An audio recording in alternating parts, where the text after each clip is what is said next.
नमस्कार दोस्तों, आप सभी का स्वागत है डेली 24 में, जहां हम आपको पहुंचाते हैं भारत और दुनिया की सबसे महत्वपूर्ण और भरोसेमंद खबरें, तेजी से और बिल्कुल सटीक जानकारी के साथ। तो चलिए शुरू करते हैं आज की सबसे बड़ी खबरों के साथ। आज की मुख्य खबर भारत के एविएशन सेक्टर से है, जहां देश ने अपने इंडिजिनस एयरक्राफ्ट प्रोग्राम्स में एक बेहद महत्वपूर्ण सफलता हासिल की है। भारत ने औपचारिक रूप से अपने नए इंडिजिनस ट्रेनर एयरक्राफ्ट हंसा-3 NG को प्रस्तुत किया है। यह एयरक्राफ्ट पूरी तरह मेड इन इंडिया इनिशिएटिव के तहत विकसित किया गया है और एक्सपर्ट्स इसे भारतीय एविएशन इकोसिस्टम के लिए एक बड़ा माइलस्टोन मान रहे हैं। हंसा-3 NG एक लाइटवेट 2-सीटर ट्रेनिंग एयरक्राफ्ट है, जिसका डिजाइन और मैन्युफैक्चरिंग दोनों भारत में हुआ है। इस एयरक्राफ्ट में modern avionics, improved flight controls, बेहतर स्टेबिलिटी और फ्यूल एफिशिएंसी जैसे एडवांस्ड फीचर्स शामिल हैं, जो इसे पायलट ट्रेनिंग के लिए हाईली सूटेबल बनाते हैं। ट्रेनिंग एयरक्राफ्ट की डिमांड भारत में काफी अधिक है, क्योंकि देश में आने वाले वर्षों में पायलट रिक्वायरमेंट तेजी से बढ़ने वाली है। पायलट ट्रेनिंग एकेडमीज को ऐसे एयरक्राफ्ट्स की आवश्यकता है जो कॉस्ट इफेक्टिव हों, मेंटेनेंस में आसान हों और रिलायबल परफॉर्मेंस दें, और हंसा-3 NG इन सभी रिक्वायरमेंट्स को एड्रेस करता है। सरकारी अधिकारियों के अनुसार हंसा-3 NG भारत की फॉरेन एयरक्राफ्ट मैन्युफैक्चरर्स पर डिपेंडेंसी को काफी कम करेगा और domestic civil aviation training market को मजबूत करेगा। सिर्फ इतना ही नहीं, सरकार ने यह भी पुष्टि की है कि भारत का 19-सीटर सारस MK2 रीजनल पैसेंजर एयरक्राफ्ट अब डेवलपमेंट के लगभग अंतिम चरण में है। सारस MK2 एक ऐसा एयरक्राफ्ट है जो छोटे शहरों को जोड़ने वाले रीजनल कनेक्टिविटी प्रोग्राम्स जैसे उड़ान स्कीम में गेम चेंजर साबित हो सकता है। अगर सर्टिफिकेशन ट्रायल्स सफल रहते हैं, तो आने वाले कुछ वर्षों में इंडिया के पास अपना खुद का छोटा कमर्शियल पैसेंजर एयरक्राफ्ट होगा, कुछ वैसा ही जैसा एम्ब्रेयर ने ब्राजील में और बॉम्बार्डियर ने कनाडा में अचीव किया था। ये दोनों कंपनियां आज ग्लोबल एविएशन जायंट्स मानी जाती हैं, और भारत के लिए यह वही शुरुआती कदम माना जा रहा है।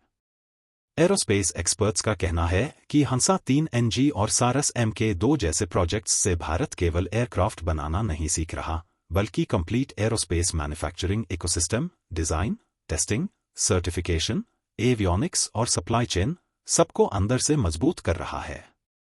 इसके लॉन्ग टर्म इम्प्लीकेशंस बहुत बड़े हैं। इंडिया फ्यूचर में अपने खुद के कमर्शियल एयरक्राफ्ट एक्सपोर्ट कर सकता है। डिफेंस एप्लीकेशंस के लिए भी भारतीय एयरक्राफ्ट डेवलपमेंट आसान हो जाएगा।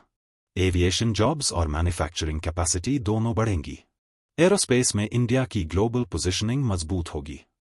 सरल शब्दों में कहें तो भारत अब सिर्फ एक एविएशन मार्केट नहीं, बल्कि एविएशन मैन्युफैक्चरिंग पावर बनने की दिशा में तेजी से आगे बढ़ रहा है।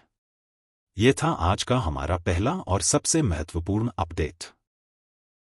आज की दूसरी महत्वपूर्ण खबर भारत की इकोनॉमी से जुड़ी है।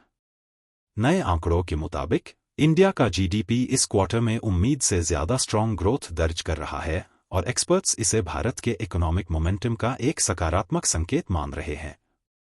प्रीलिमिनरी एस्टिमेट्स बताते हैं कि इंडिया ने इस क्वार्टर में 7% के आसपास ग्रोथ दिखाया है, जो दुनिया की मेजर इकोनॉमीज में सबसे तेज ग्रोथ रेट्स में से एक है। ग्लोबल स्लोडाउन, हाई इन्फ्लेशन और जियोपॉलिटिकल अनसर्टेनिटीज के बीच भी इंडिया की इकोनॉमी का यह परफॉर्मेंस काफी उल्लेखनीय माना जा रहा है। ग्रोथ के पीछे कई की फैक्टर्स बताए जा रहे हैं। डोमेस्टिक कंजम्पशन में सुधार, मैन्युफैक्चरिंग और सर्विसेज सेक्टर का मजबूत प्रदर्शन, गवर्नमेंट कैपिटल एक्सपेंडिचर में बढ़ोतरी और रूरल डिमांड में धीरे धीरे रिकवरी।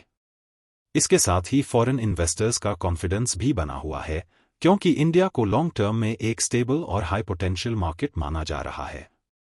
इकोनॉमिस्ट्स का कहना है कि यदि ग्लोबल कंडीशंस बहुत खराब नहीं होती, तो इंडिया आने वाले क्वार्टर्स में भी 6-7% के हेल्दी ग्रोथ बैंड को मेंटेन कर सकता है। हालांकि चैलेंजेस अभी भी मौजूद हैं, जैसे हाई फूड इन्फ्लेशन, कुछ सेक्टर्स में डिमांड प्रेशर और ग्लोबल ऑयल प्राइसेस का अनसर्टेनिटी, लेकिन ओवरऑल आउटलुक फिलहाल सकारात्मक दिख रहा है। सरल शब्दों में, इंडिया की इकोनॉमी ग्लोबल चैलेंजेस के बावजूद स्टेबल और रिसिलियंट बनी हुई है, और आने वाले समय में ग्रोथ मोमेंटम जारी रहने की उम्मीद है। इकोनॉमिक अपडेट्स के बाद नजर डालते हैं एक चिंताजनक मौसम संबंधी खबर पर। श्रीलंका इस समय साइक्लोन दितवाह की वजह से गंभीर संकट का सामना कर रहा है। पिछले 24 घंटे में देश के कई हिस्सों में भारी बारिश, तेज हवाएं और व्यापक फ्लडिंग देखने को मिली है। कई कोस्टल डिस्ट्रिक्ट्स में हालात बेहद खराब हैं और हजारों लोग अपने घरों से विस्थापित हो चुके हैं। अथॉरिटीज के मुताबिक साइक्लोन ने इंफ्रास्ट्रक्चर को भी बड़ा नुकसान पहुंचाया है। रोड्स डूब गए हैं, बिजली व्यवस्था ठप हो रही है और कई इलाकों में कम्युनिकेशन नेटवर्क्स भी प्रभावित हैं। स्थिति की गंभीरता को देखते हुए इंडिया ने तुरंत ह्यूमैनिटेरियन असिस्टेंस भेजना शुरू किया है। इंडियन नेवी की relief teams food packets, medical supplies और इमरजेंसी इक्विपमेंट लेकर श्रीलंका पहुंची हैं। इसके अलावा इंडिया ने डैमेज असेसमेंट और रेस्क्यू ऑपरेशंस में तकनीकी मदद का भी प्रस्ताव दिया है।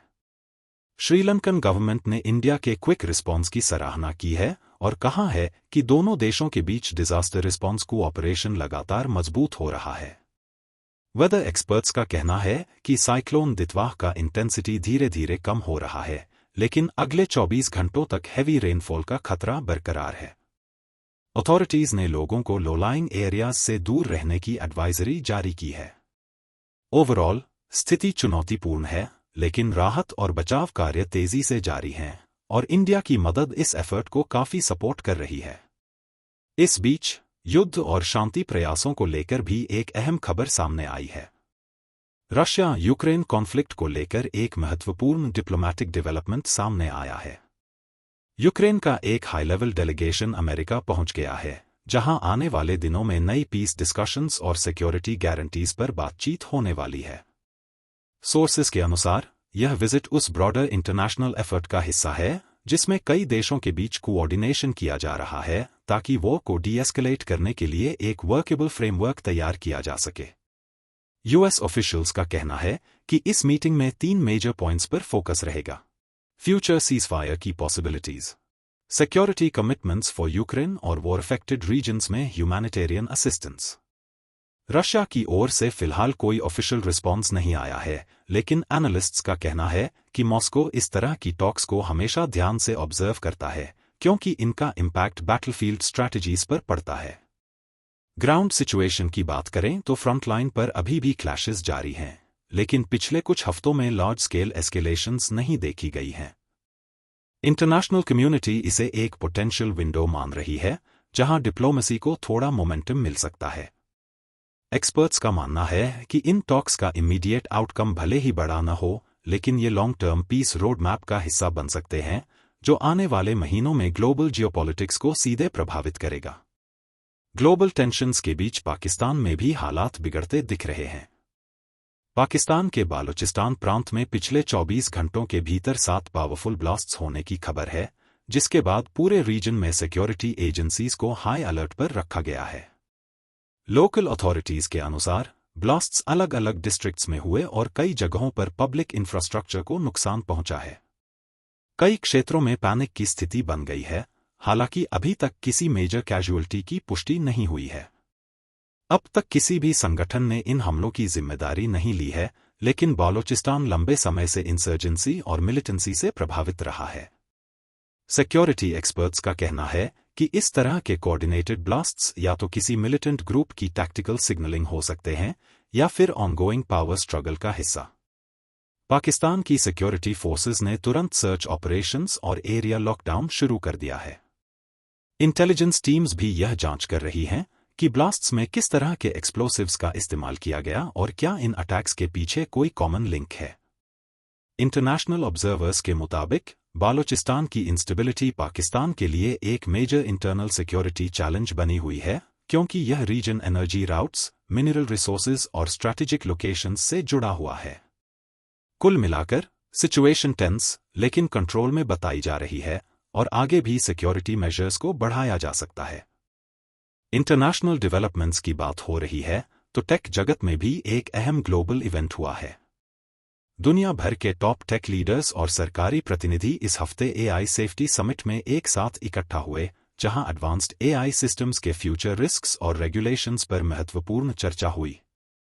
समिट का मुख्य फोकस था पावरफुल एआई मॉडल्स की सेफ्टी, डीप फेक और मिसइंफॉर्मेशन का बढ़ता खतरा, एआई का मिसयूज रोकने के ग्लोबल स्टैंडर्ड्स और फ्यूचर में एआई डेवलपमेंट को कैसे रिस्पॉन्सिबल बनाया जाए। कई देशों ने इस बात पर सहमति जताई कि एआई अब सिर्फ टेक्नोलॉजी का विषय नहीं, बल्कि नेशनल सिक्योरिटी, इकोनॉमी और सोशल स्टेबिलिटी तीनों को सीधे प्रभावित करता है। इसी वजह से एआई के लिए एक इंटरनेशनल फ्रेमवर्क बनाना जरूरी है। टेक कंपनीज ने भी अपनी तरफ से transparent model testing, risk disclosures और हाई रिस्क एआई सिस्टम्स के लिए सेफ्टी लेयर्स स्ट्रॉन्ग करने का वादा किया। एक्सपर्ट्स का मानना है कि यह समिट ग्लोबल एआई रेगुलेशन की दिशा में सबसे बड़ा कदम माना जा रहा है, क्योंकि पहली बार इतनी बड़ी संख्या में गवर्नमेंट्स और प्राइवेट कंपनीज एक टेबल पर आकर एआई के फ्यूचर पर कंसेंसस बनाने की कोशिश कर रही हैं। समिट की रिकमेंडेशंस आने वाले महीनों में पॉलिसी चेंजेस, टेक रूल्स और एआई मॉडल रिलीजेस पर सीधा असर डालेंगी। संक्षेप में, ग्लोबल कम्युनिटी ने साफ संकेत दे दिया है कि एआई को अनकंट्रोल्ड नहीं छोड़ा जाएगा और दुनिया अब मिलकर इसके लिए एक सुरक्षित, रिस्पॉन्सिबल दिशा तय करना चाहती है। और अब चलते हैं इसरो की एक बड़ी स्पेस मिशन अपडेट पर। इंडिया के स्पेस सेक्टर से एक अहम अपडेट आया है। इसरो ने अपने अगले पीएसएलवी मिशन की लॉन्च विंडो ऑफिशियली अनाउंस कर दी है। यह लॉन्च आने वाले कुछ दिनों में निर्धारित है और इसमें एक एडवांस्ड अर्थ ऑब्जर्वेशन सैटेलाइट को ऑर्बिट में भेजा जाएगा। इसरो के मुताबिक यह satellite climate monitoring, agriculture mapping और डिजास्टर मैनेजमेंट जैसे क्रिटिकल एरियाज में हाई रेजोल्यूशन डेटा प्रदान करेगा। इस डेटा का उपयोग मॉनसून प्रेडिक्शन, क्रॉप एनालिसिस और फ्लड रिस्क असेसमेंट जैसे फील्ड्स में भी किया जाएगा। पीएसएलवी, जिसे दुनिया के सबसे रिलायबल लॉन्च व्हीकल्स में गिना जाता है, इस मिशन में कुछ छोटे कमर्शियल पेलोड्स भी कैरी करेगा, जो ग्लोबल क्लाइंट्स की ओर से भेजे जा रहे हैं। यह इसरो की ग्रोइंग कमर्शियल कैपेबिलिटीज को भी हाईलाइट करता है। एक्सपर्ट्स का कहना है कि यह मिशन इसरो के हाई फ्रीक्वेंसी लॉन्च प्लान का हिस्सा है, जिसके तहत इंडिया अगले एक वर्ष में कई साइंटिफिक और कमर्शियल लॉन्चेस करने की तैयारी में है। सैटेलाइट के सक्सेसफुली ऑपरेशनल होने पर इंडिया की अर्थ ऑब्जर्वेशन कैपेबिलिटी और भी मजबूत होगी और देश को रियल टाइम एनवायरनमेंटल डेटा तक बेहतर पहुंच मिलेगी। कुल मिलाकर, यह मिशन इसरो की टेक्नोलॉजी, कंसिस्टेंसी और ग्लोबल स्पेस मार्केट में बढ़ते इन्फ्लुएंस तीनों को शोकेस करता है। तो ये थीं आज की टॉप खबरें। अगर आपको यह वीडियो इन्फॉर्मेटिव लगी हो तो लाइक, शेयर और सब्सक्राइब करना न भूलें। फिर मिलेंगे नए अपडेट्स के साथ। जय हिंद।